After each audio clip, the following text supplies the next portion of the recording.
आज एक ऐसी चीज़ तैयार कर रहे हैं उड़द की दाल से गोभी।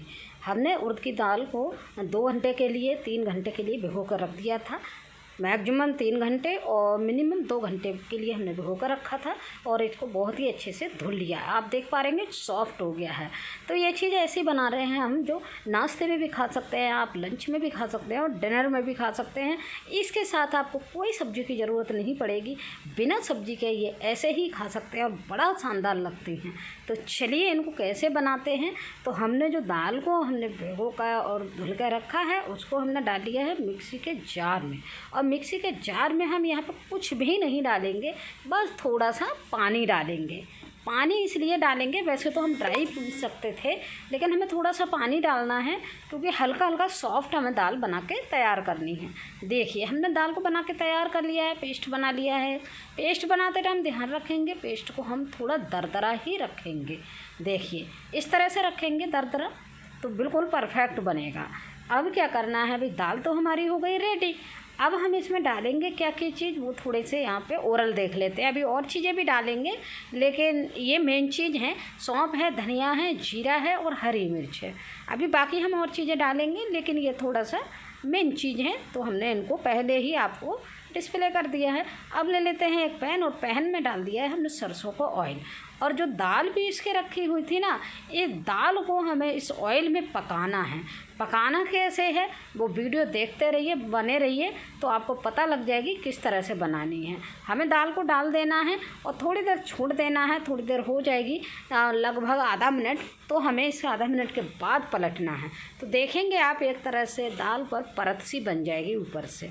देखिए पलटते टाइम कितनी शानदार परत लग रही है, तो ये बन जाएगी। तो इसी तरह से हमें बहुत ही अच्छे से दाल को बहुत अच्छे से भूनना है। अब ये दाल को पलट दिया है तो दाल को हम एक बार और पलट लेते हैं। और पलटने के बाद हम क्या करेंगे, दाल को तो भाई हम पकने देंगे, यहाँ पे थोड़ा और ड्राई होने देंगे और पकने देंगे। तब तक हम कर लेते हैं जो हमने सौंफ और धनिया लिया है उसको हम पीस लेते हैं। उसको पीसने का तरीका भी है तो देख लीजिए किस तरह से हमें पीसना है उसको।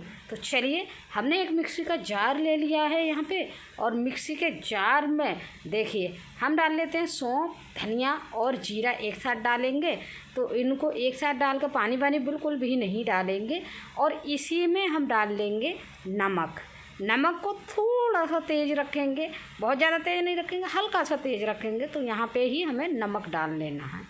चलिए डाल देते हैं नमक। अब इसको क्या करना है, अब हमें दरदरा करके इसको पीसना है। तो पीस लेते हैं।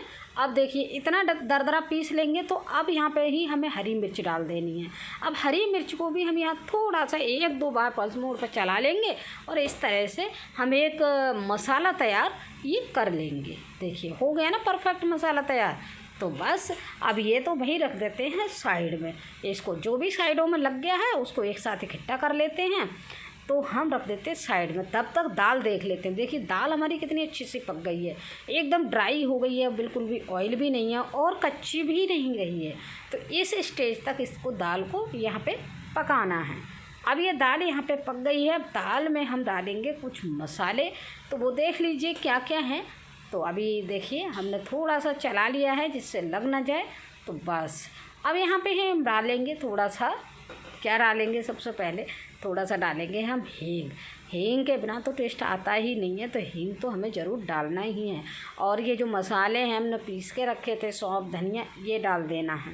सौंफ धनिया को डाल के इनको सभी को बहुत ही अच्छे से इस दाल को और पकाना है जब तक इसमें थोड़ा सा मतलब खुशबू ना आ जाए। सूंधा सूंधा सा खुशबू आ जाएगी और दूर से ही पता लग जाएगी कि दाल हमारी पक चुकी है। दाल इतनी पकाना है कि पड़ोसियों को भी पता लग जाए कि इनके घर में क्या बन रहा है।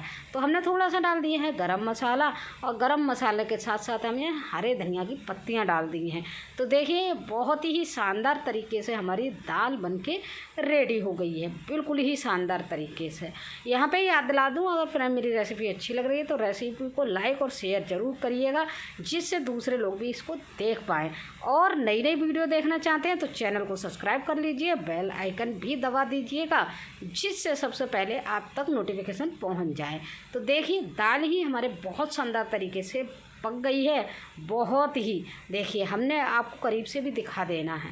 जब ये मैंने बनाई थी तो पड़ोसी भी आ गए थे पूछने, भाई क्या बना रही हो ऐसा जो बहुत अच्छा टेस्ट आ रहा है। तो अब मलेंगे हम आटा। अब आटे में हमें थोड़ा सा नमक डाल देना है, थोड़ी सी हींग डाल देनी है, इसके अलावा हमें आटे में कुछ भी नहीं डालना है। तो एक सॉफ्ट आटा हम लगा के यहाँ पे तैयार कर लेते हैं फटाफट। आटे में कोई विशेष चीज़ हमें नहीं करनी है। तो चलिए हमने फटाफट से ये आटा देखिए लगा के यहाँ पे तैयार कर लेना है। और बहुत सॉफ्ट है, देख लीजिएगा कितना सॉफ्ट है। इस तरह से हमें लगा लेना है आटा। देखिए हमने लगा लिया है। अब क्या करना है, आटे को हम 10 मिनट रेस्ट के बाद हमें आटे को ले लेना है और आटे को रगड़ते हुए हमें ठीक कर लेना है, अच्छे से सही कर लेना है जब तक इसमें लोच ना आ जाए आटे में। तो इस तरह हमें रगड़ के इसको ठीक कर लेना है। अब आटे को हम 2 भागों में इसको बांट देंगे और हमें इसकी लोइयाँ तैयार करनी है। लोइयाँ तैयार करने के लिए बहुत ही अच्छा आसान तरीका है। देखिए एक रोल बना लीजिए और बराबर भागों में हम इसको चाकू से काट देंगे तो बिल्कुल हमारी बराबर ये लोइयाँ बनके तैयार हो जाती हैं इस तरह से। तो देखिए अब एक से ही हमारी कितनी लोइयाँ बनके तैयार हो गई हैं। हमें बहुत ज़्यादा बड़ा साइज़ नहीं रखना है, जैसे नॉर्मल हमारा कचौड़ियों का साइज़ होता है उसी तरह उसी हिसाब से हमें रखना है। तो आज हम बना रहे हैं उड़द दाल की कचौड़ी और देखा है ना आपने कितना शानदार तरीके से बन रही है। और खाने में तो भाई उतना ही टेस्ट आता है जितना ये बनाना आसान है, उतने सब बहुत ही लाखों गुना टेस्ट आता है। भरने का तरीका देख लीजिए। इसको एक लोई उठाएंगे, लोई को अच्छे से करेंगे हाथों से, इस तरह से हम करते जाएंगे और बीच में रख देंगे जो दाल का हमने मिक्सचर बना के रखा था, तैयार किया था उसको और ये थोड़े थोड़े बड़े पीने तो उसको तोड़ लीजिएगा हाथ से। तो तोड़ने के बाद ही हम कचौड़ी इसमें भरेंगे। कचौड़ी जब भर देंगे, देखिए बंद करने का तरीका देख लीजिए, बिल्कुल बाहर नहीं आएगी कचौड़ी अगर इस तरह से भरेंगे। एक बेलने का भी अपना तरीका होता है, तो पहले भरने का देख लीजिए फिर बेलने का देखेंगे। तो इसी तरह से हमें सारी कचौड़ियाँ यहाँ पे भर के तैयार कर लेनी हैं। देखिए अब इसको ऑयल लगा के ऊपर से हमें रख देना है। ये लीजिए भर गई हमारी कचौड़ी। एक तरीका और बता देती हूँ, हाथों से नहीं करना है तो चकला पे रखेंगे लोई और लोई को इस तरह से हम फैला देंगे और फैला के इसमें दाल रख देंगे और इसको भी हम उसी तरह से कचौड़ी को बंद कर देंगे।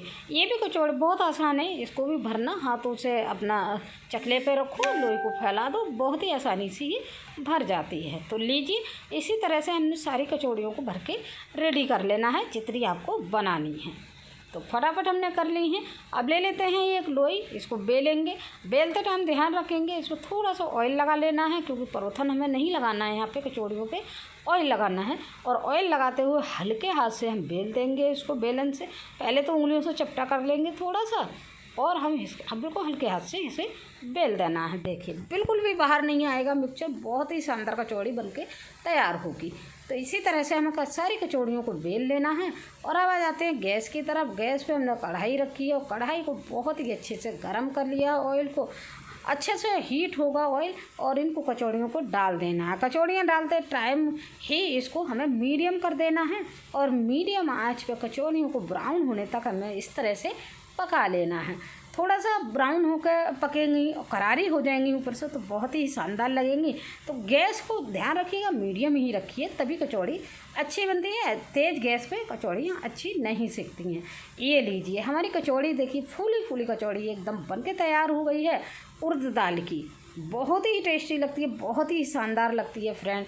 एक बार इस रेसिपी को ज़रूर ट्राई करके देखिएगा। ना तो सब्जी की ज़रूरत है ना किसी और चीज़ की ज़रूरत है, ये ऐसे ही खाई जाए, चाय के साथ खा लीजिए, दही के साथ खा लीजिए, बहुत ही शानदार लगती हैं। तो ये लीजिए हमारे उड़द दाल की कचौड़ियाँ बिल्कुल रेडी हो गई हैं। तो फिर से मिलेंगे एक नई वीडियो के साथ, तब तक के लिए थैंक यू, बाय बाय।